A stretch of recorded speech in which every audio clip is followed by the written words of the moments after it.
ಸಿಂಧೂರ ಲಕ್ಷ್ಮಣನು 1898 1922 ಒಬ್ಬ ಕ್ರಾಂತಿಕಾರಿ ಸ್ವಾತಂತ್ರ್ಯ ಹೋರಾಟಗಾರನಾಗಿದ್ದನು. ಲಕ್ಷ್ಮಣನು ತನ್ನದೇ ಆದ ಹಿಂಸಾತ್ಮಕ ರೀತಿಯಲ್ಲಿ ಆಂಗ್ಲ ಸರ್ಕಾರದ ವಿರುದ್ಧ ಹೋರಾಡಿದನು. ಸಿಂಧೂರ ಲಕ್ಷ್ಮಣ ಅವರನ್ನು ಭಾರತದ ರಾಬಿನ್ ಹುಡ್ ಎಂದು ಕರೆಯುತ್ತಾರೆ. ಜನನ ಬದಲಾಯಿಸಿ. ಈಗಿನ ಮಹಾರಾಷ್ಟ್ರದ ಸಾಂಗಲಿ ಜಿಲ್ಲೆಯ ಜತ್ತ ತಾಲೂಕಿನ ಸಿಂಧೂರ್ ಗ್ರಾಮದಲ್ಲಿ ಲಕ್ಷ್ಮಣನು ಸಾಬಣ್ಣ ಮತ್ತು ನರಸವ್ವ ಎಂಬ ದಂಪತಿಗಳಿಗೆ ಹುಟ್ಟಿದರು. ಈ ದಂಪತಿಗಳ ಮೊದಲ ಸಾಕು ಮಗನ ಹೆಸರು ರಾಮ ಇದ್ದುದರಿಂದ ನಂತರ ಹುಟ್ಟಿದ ತಮ್ಮ ಸ್ವಂತ ಸಂತಾನಕ್ಕೆ ರಾಮನ ತಮ್ಮ ಲಕ್ಷ್ಮಣ ಎಂದು ಹೆಸರಿಟ್ಟರು. ಜೀವನ ಬದಲಾಯಿಸಿ. ಲಕ್ಷ್ಮಣನು ಬಾಲ್ಯದಲ್ಲಿಯೇ ಶೌರ್ಯ ಮತ್ತು ಸಾಹಸಕ್ಕೆ ಹೆಸರಾಗಿದ್ದನೆಂದು ಹೇಳಲಾಗುತ್ತದೆ. ತಂದೆಯು ತೀರಿಕೊಂಡ ಮೇಲೆ ಲಕ್ಷ್ಮಣನಿಗೆ ಸರ್ಕಾರಿ ವಾಲಿಕಾರಿಕೆಯ ಕೆಲಸ ಒದಗಿ ಬಂದಿತು. ಅವನನ್ನು ಪ್ರತ್ಯಕ್ಷವಾಗಿ ನೋಡಿದವರು ಅವನೊಬ್ಬ ಅಜಾನುಬಾಹು ಸ್ಫುರದ್ರೂಪಿ ಸುಂದರಕಾಯದವನಾಗಿದ್ದನೆಂದು ಹೇಳುವುದುಂಟು.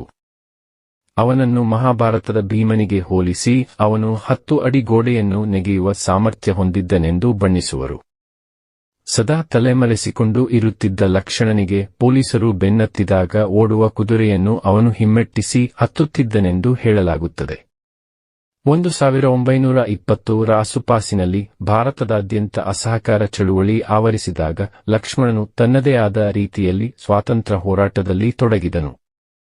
5 ಜನ ಸಮಾನ ಮನಸ್ಕರನ್ನು ಜೊತೆಗೂಡಿಸಿಕೊಂಡು ಒಂದು ಗುಂಪು ರಚಿಸಿ ಆಂಗ್ಲ ಸರ್ಕಾರವು ಶೇಖರಿಸಿದ್ದ ತೆರಿಗೆ ಹಣವನ್ನು ಖಜಾನೆಯಿಂದ ಲೂಟಿ ಮಾಡಲು ಪ್ರಾರಂಭಿಸಿದನು. ಲಕ್ಷ್ಮಣನು ಕೇವಲ ಆಂಗ್ಲರ ವಿರುದ್ಧವಷ್ಟೇ ಅಲ್ಲದೆ ನಿರ್ದಯಿ ಶ್ರೀಮಂತರ ಹಣವನ್ನು ಕೂಡ ದೋಚುತ್ತಿದ್ದನು. ಈ ರೀತಿ ದೋಚಿದ ಹಣವನ್ನು ತನ್ನ ಸುತ್ತ ಇರುವ ಬಡವರಿಗೆ ಹಂಚಿ ಸಹಾಯ ಮಾಡುತ್ತಿದ್ದನು.